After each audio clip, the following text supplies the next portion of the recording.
Antes de Star Wars, antes de Blade Runner, antes de que concibiéramos casi todos los futuros con los que llegamos a fantasear, estuvo Metrópolis, la película muda alemana que en 1927 imaginó cómo sería el mañana. El futuro en Metrópolis se refleja en una ciudad llena de máquinas voladoras y robots levantadas sobre trabajadores explotados. Combina maravillas tecnológicas con la advertencia sobre todo lo que esas maravillas pueden traer. Anticipa la videovigilancia, la inteligencia artificial, un mundo gobernado por máquinas. Metrópolis se convirtió en el modelo de la ciencia ficción y de nuestras esperanzas y temores frente a la tecnología. Creó un mundo futurista hace casi un siglo.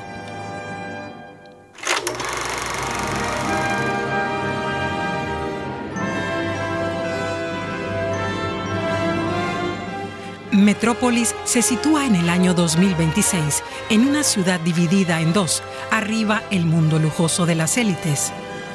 Abajo, invisibles desde allí, miles de trabajadores se dejan la vida para mantener las máquinas en funcionamiento. El director del film, Fritz Lang, recurre a fuentes religiosas, míticas y políticas para replantear en términos tecnológicos la lucha ancestral entre poderosos y oprimidos. La automatización convierte a las personas en simples engranajes de la maquinaria del poder. Fredar, el hijo del rico gobernante de la ciudad, Fredersen, decide cambiar las cosas tras conocer a María, una joven que predica la reconciliación entre las clases. Pero el inventor de la ciudad, Rothwang, un científico enloquecido, secuestra a María y transfiere su apariencia a un robot.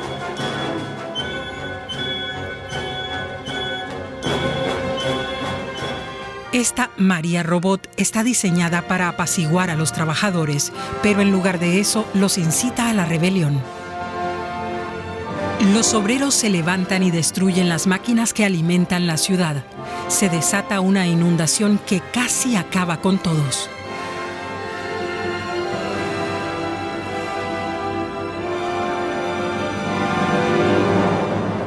En el último momento, la María humana ayuda a Freder a unir a su padre, la cabeza de Metrópolis, con los trabajadores, las manos de la ciudad.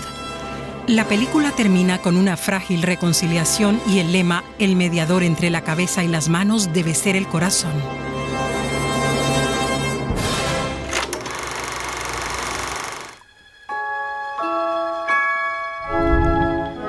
Fritz Lang rodó Metrópolis a partir de un guión de su esposa Thea von Harbu.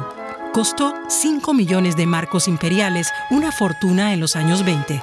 Fue una coproducción germano-estadounidense. Se filmó durante 18 meses. Fue una obra épica con enormes decorados y miles de extras. La publicidad del estudio presumía de que el equipo incluía 1.000 figurantes con la cabeza rapada y 750 niños. Lang hizo pasar a esos extras una semana en agua helada, repitiendo toma tras toma para las escenas de la inundación. Así creó en la práctica la primera película de desastres de la historia del cine. Gran parte del material original del rodaje de Metrópolis se conserva en el Museo de la Cinemateca Alemana en Berlín. Aquí vemos a Fritz Lang con la cámara central en una pausa del rodaje. Aquí montaron un equipo de stop motion sobre una plataforma con cuerdas. Y el propio Lang operaba el mecanismo. Había sin duda la intención de hacer la historia lo más impactante posible, de deslumbrar al público al estilo, como hoy diríamos, de una superproducción. Los bocetos y diseños originales de Metrópolis también se conservan en el depósito de la Cinemateca Alemana, junto con copias de utilería y maquetas que Lang utilizó para crear su visión del futuro. Sus técnicas fueron revolucionarias. Aquí mostramos nuestras joyas de la corona. Para que parezca que varios reflectores barren el cielo nocturno, Lang utilizó animación cuadro por cuadro de líneas dibujadas sobre una pintura al óleo sellada con cera. Lleva una capa de barniz y sobre esa superficie pintaban los haces de luz. Lo fotografiaban, borraban 1 milímetro por la derecha y pintaban 2 milímetros más hacia la izquierda o ensanchaban el trazo. Y en pantalla aparece que las luces se mueven sobre la ciudad.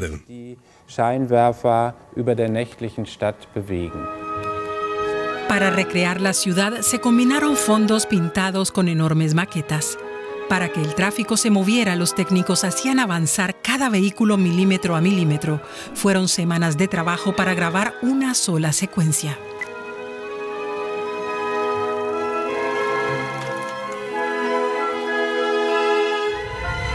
Lang incluso escenificó la primera videoconferencia del mundo, anticipándose casi un siglo a Skype y Zoom. Al sincronizar una proyección desde atrás con la actuación del actor, creó una advertencia visionaria sobre la vigilancia corporativa. Esta secuencia se creó mediante exposiciones múltiples. El director rebobinaba la cinta para exponer distintas partes de la imagen y superponer capas de la realidad en un conjunto casi alucinatorio. Lang también encontró la manera de fusionar actores reales con maquetas para crear ilusiones verdaderamente monumentales. Las máquinas subterráneas de la ciudad se transforman en una visión del antiguo dios Moloch devorando trabajadores. Cada vez que veo Metrópolis aún me pregunto cómo lo hizo. Sé que usó espejos y maquetas, pero no concibo cómo integra a cientos de personas. Ese efecto se logró filmando a través de un espejo colocado en un ángulo de 45 grados frente a una maqueta. Ciertas partes del espejo se raspaban para que la cámara captara a los actores al fondo, que así actuaban dentro del reflejo. Esta técnica, conocida como proceso Schuftan, se utilizó en Metrópolis para crear secuencias épicas a partir de decorados y miniaturas.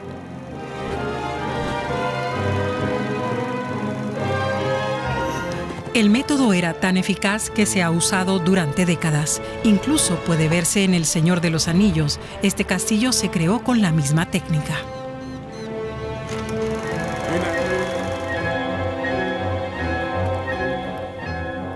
Con Metrópolis, Fritz Lang creó la gramática visual del futuro, su visión de una mega ciudad vertical inspirada en parte por el Nueva York de 1920, se convirtió en referencia para toda una estética de ciencia ficción en películas como El Quinto Elemento y Blade Runner.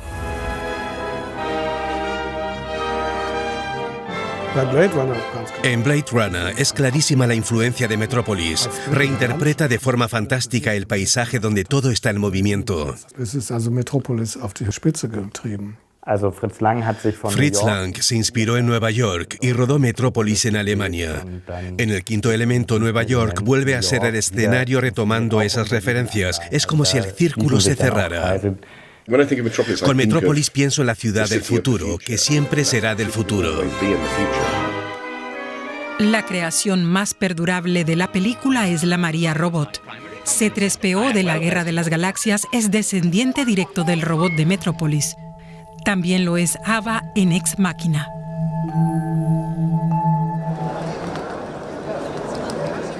Metrópolis también anticipó nuestros temores frente a la tecnología, a un futuro bajo vigilancia permanente y en el que los trabajadores son esclavos de las máquinas.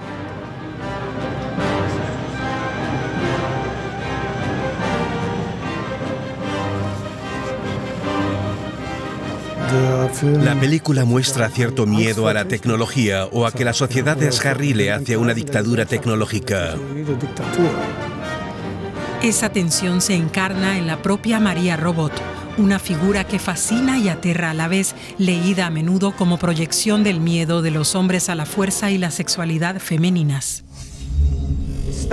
La imagen conduce directamente a los seductores androides del cine posterior, desde Ex Machina hasta los replicantes y los Terminators de otros futuros imaginados.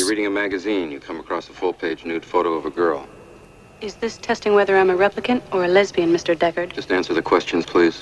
Más allá del cine, Metrópolis se convirtió en piedra angular de la cultura pop, especialmente en videos musicales.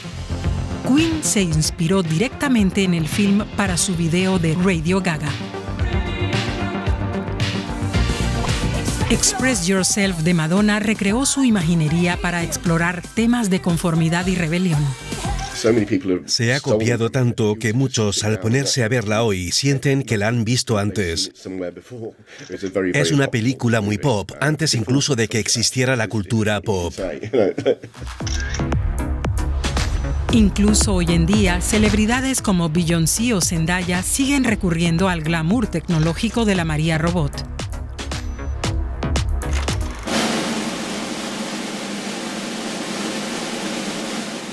Metrópolis se estrenó en Berlín el 10 de enero de 1927. Fue un fracaso, pero Paramount editó la película para llevarla a Estados Unidos.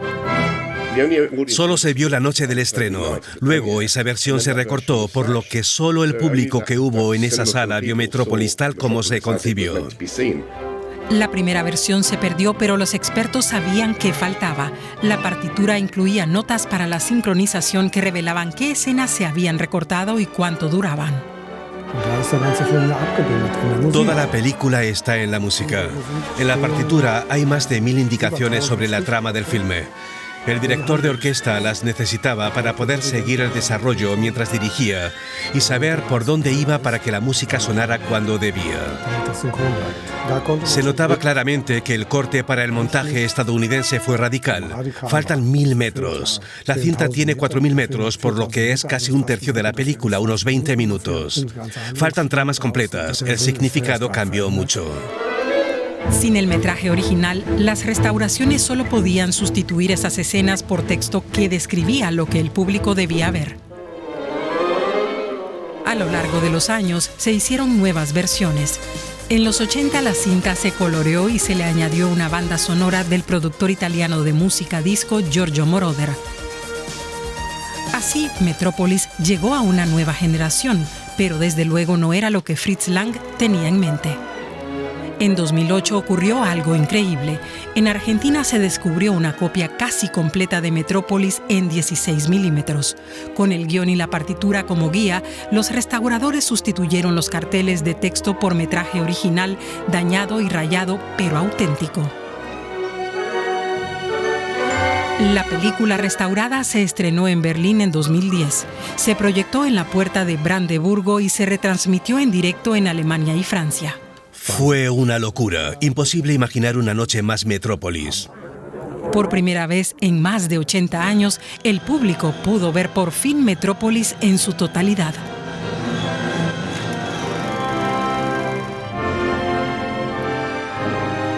Casi un siglo después, Metrópolis sigue marcando nuestra idea del futuro con el inminente conflicto entre las élites y las masas y refleja las esperanzas y temores que despiertan en nosotros la tecnología, la inteligencia artificial y la vigilancia masiva.